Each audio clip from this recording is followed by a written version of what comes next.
What's up, folks?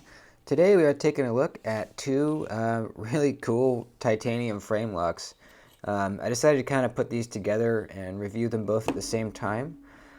Because these are loaners, I am not able to do full extensive cut testing with them. So I've just been carrying them around doing some light cutting with them. So this will be kind of an overview slash review. But keep in mind, I have not done extensive cutting with these, just some light cutting around the house. Now, both of these are kind of similar. Well, I guess they're not that similar. They're both titanium frame locks, really. But we got some fancy elements here. This top one is the Tuya NV4. And this one's got some really, really beautiful, I don't know what they call it. It's some kind of copper, carbon fiber. It's real copper in there. You can see it kind of shining in the light. It looks amazing. It kind of reminds me of like a circuit board, sort of. And then this one here is the QSP Rhino. And we have a really cool Mokutai, I believe it's Mokutai, clip and backspacer. Then we got some really cool file work on it. So some little fancy elements here. Let's talk about the Tuya first. So this is the Tuya NV4, and this is the first NV knife that I have handled. They do all look kind of similar. This one I think looks the best to me. I went back and looked at the previous ones, and this one I think looks really, really nice. I was surprised by this one. I got this in the mail from another reviewer to check out, and this was kind of off my radar when it first came out. Not for any particular reason, I just wasn't super aware of it. And when I opened it up, I was like, oh, whoa. I have been missing out because this is really good. I would really like to buy this at some point. I can't right now, but at some point I would really like to own this knife. And they're still available, so keep that in mind. I will link both of these down below. So construction, they're it's titanium frame lock with this really nicely done inlay. I can feel this seam up here a little bit, but overall really, really nicely done. I like how they kind of did this little cutout for the body screws there. It looks really nice. And they decided to give you a little piece on the lock side even. I really, really like that. It just kind of adds a little bit of pizzazz over here where they could have just left this blank. You know, a lot of designers leave the lock side blank. And I just really like that they took the time to put that in there. It's really nice. It adds another level of kind of just cool factor and just looks good. The blade on here is made of S90V. Check it out, right there. Can you see it? There it is, S90V. Pretty freaking cool. I don't know the quality of this S90V, but if it's done correctly, that's amazing. This is really, really good stuff. Kind of a elongated sheep's foot blade with this nice swedge up here towards the tip. Flat grind with a pretty thin measurement behind the edge. We'll check it out here in a second and measure it. We got dual thumb studs as the only means of deployment, and I like these thumb studs.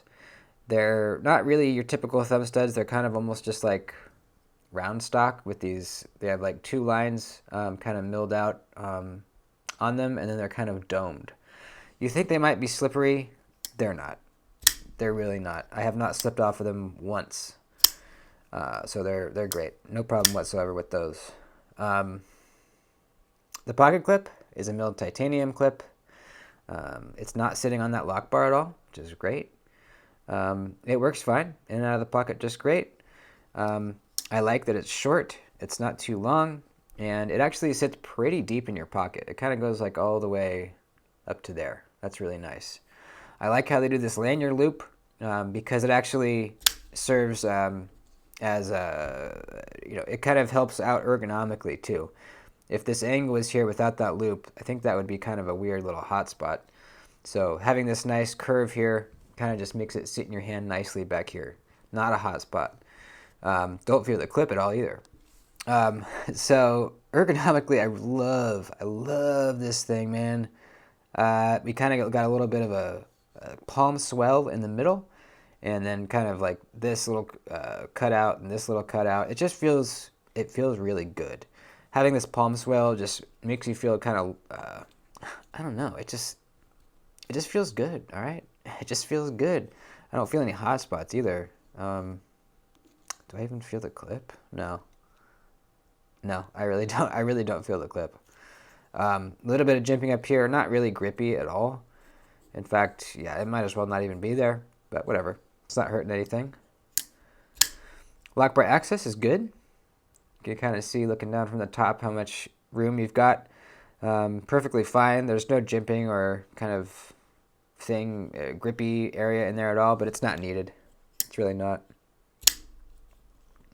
The action is awesome.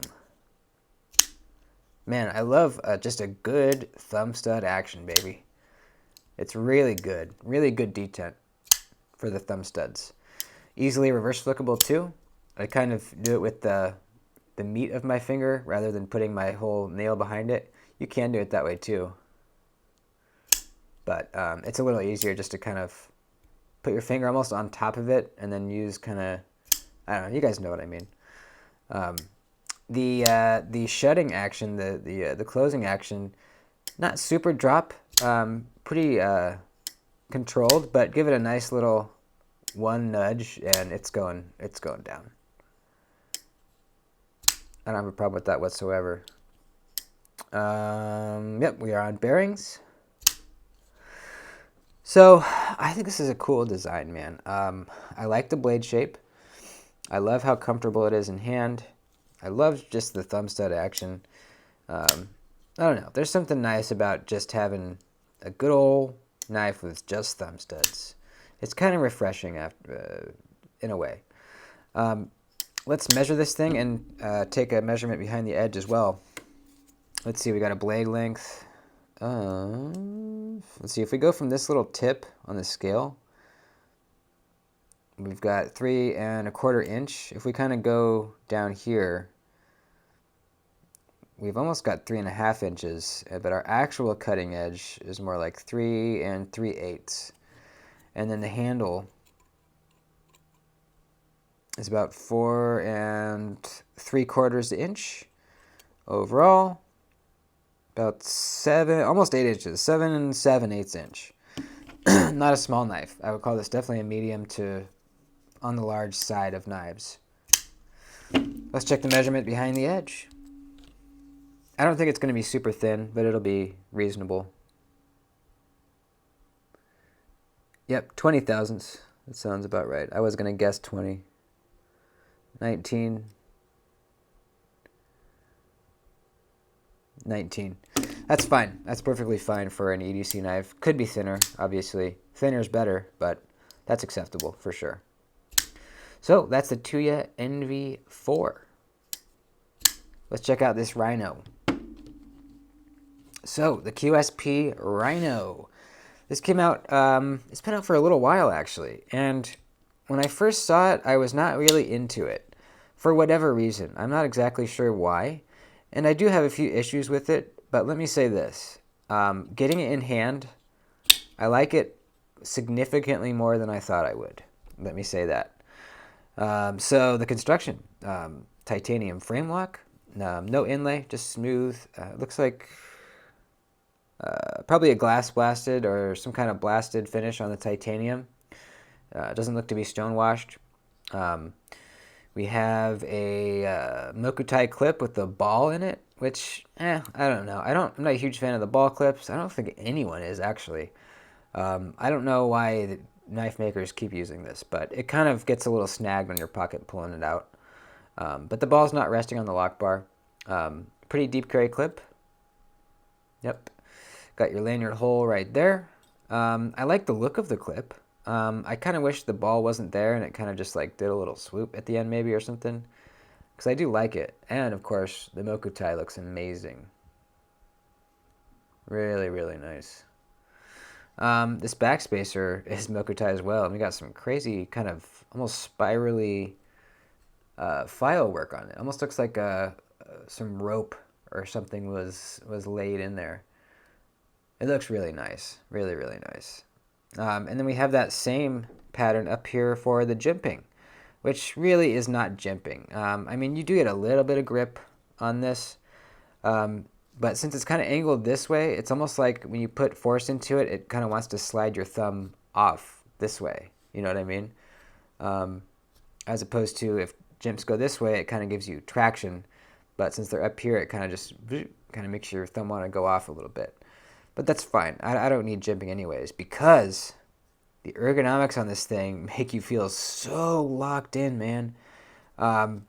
We have these 2 points here and here that kind of come out from the handle. It almost feels like, you know those like gladiator swords or like Roman swords where they have, it's a one-handed sword, but they have like these 2 points here that kind of lock you in. That's kind of what it feels like. And man, does it feel good. Now, the problem is, if you had much bigger hands than I do, this is going to be a problem, because then you're going to be kind of like down here, your pinky might be on this point, and that's not good. So look at the measurements of the knife if you can't handle one, and make sure that your hand's going to fit in between these points, because that really is an issue. For me though, man, gosh, it feels good. It feels really, really good. Yeah, I really, really, really like that.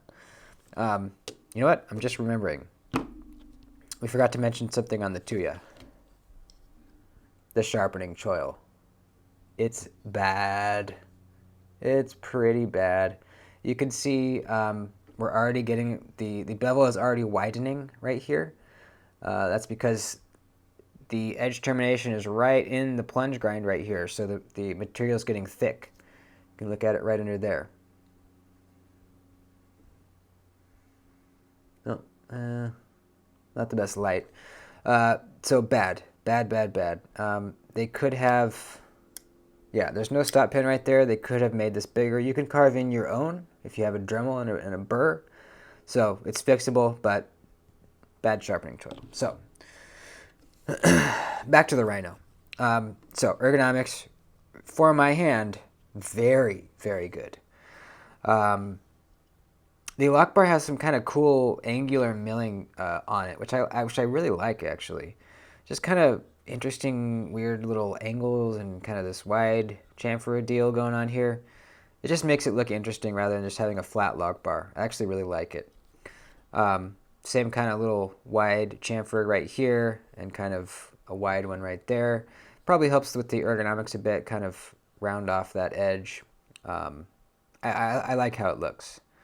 You know, looking at the knife now, I can't remember what made me not really catch my eye when I first saw it, because looking at it now, I think it actually looks pretty darn good. I can't really remember what about it turned me off. I don't know. You know, like I said, there are a few things wrong with it, and we'll get into it. But anyways, the blade is almost like it's a drop point, but it could almost be a clip point. I really like this kind of more reflective belt sander finish. I don't know. Well, I don't know what it is. What type of belt gets this type of finish? But you see it on some Tucson's, and I don't know. It looks really nice. I really like it.